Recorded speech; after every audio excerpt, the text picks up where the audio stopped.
Justina Pangkat 60 tahun sebagai pelapor atau korban dugaan tindak pidana penipuan dan atau penggelapan di Polres Metro Jakarta Selatan, sesuai tanda bukti laporan nomor LP-753-K-4 Romawi, _2020, PMJ, Restro Jaksel, tanggal 9 April tahun 2020 dengan terlapor Arwina Hawi, Linda Yuliana Tan dan kawan-kawan, merasa kecewa dengan kinerja penyidik yang menangani laporan polisinya.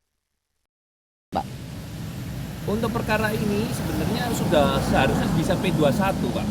Kalau saya lihat, sudah ada tersangkanya, sudah ada barang buktinya, bahkan sudah ada DPO-nya di sini. Kalau saya lihat ya. Tapi kenapa kalau sampai sekarang berkas mundar-mandir, bolak-balik ya istilahnya? Nilai kerugian material laporan Ibu Gelap ini Kurang lebih 780 juta. harapannya Pak? Harapannya, saya berharap kepada kepolisian tertinggi di Republik Indonesia, terutama Kapolri ya, selaku pemimpin tertinggi di Republik Indonesia.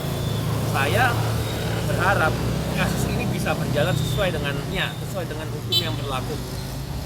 Dan saya juga meminta kepada kepolisian tertinggi di Indonesia untuk segera menindaklanjuti apa yang menjadi laporan saya. Untuk Ibu sendiri Bu terkait pelaporan ini kan udah jalan mulai hampir 5 tahun Bu. Untuk yang Ibu harapin sendiri seperti apa Bu dalam hal ini sebagai pelapor? Saya sih masih berharap bisa ada keadilan ya Pak. Karena kita buat LP, tapi kalau sampai kita tidak diproses itu kan merugikan sekali kita. Dan ini kan negara hukum. Ya kan saya juga berharap ya ada atensi lah dari Pak Prabowo ya. Bahwa sesuai dengan yang beliau bilang semua mau bersih-bersihkan. Jadi kalau ada seperti ada oknum yang tidak benar ya harus dibersihkan Pak. Ya. Bu, upaya yang telah Ibu lakukan sendiri untuk mencari keadilan sudah apa? Dalam hal apa aja Bu untuk mencari keadilan dalam laporan Ibu ini? Saya juga sudah melaporkan ke Propam Pak. Nah, tapi sejauh ini ya masih belum ada yang panggilan dari saya, panggilan dari Propam untuk saya. Oh, berarti ada dugaan ketidakprofesionalan dari penyidik ya Bu ya? Iya betul Pak. Karena setiap kali kita tanyain juga kenapa masalahnya apa, kita tidak pernah dapat jawaban gitu. Dan selalu katanya sibuk. Ada lagi Bu yang ingin disampaikan terkait laporan Ibu Gelap dengan terlapor Yodi dan kawan-kawan ini Bu? Ya saya berharap semoga ini juga dapat atensi ya Pak, terutama juga dari Pak Prabowo supaya kan memang hukum di Indonesia ini bisa lebih baik.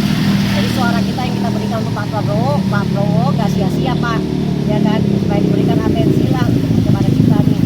Karena kita orang yang sudah mendapatkan kasus begini, kita tidak mendapatkan keadilan Pak. Bahkan kita seperti dikuntung. Baik, Bu, hubungan hukumnya Ibu dengan terlapor ini seperti apa sehingga duit Ibu ditipu dan digelapkan oleh para pelapor ini?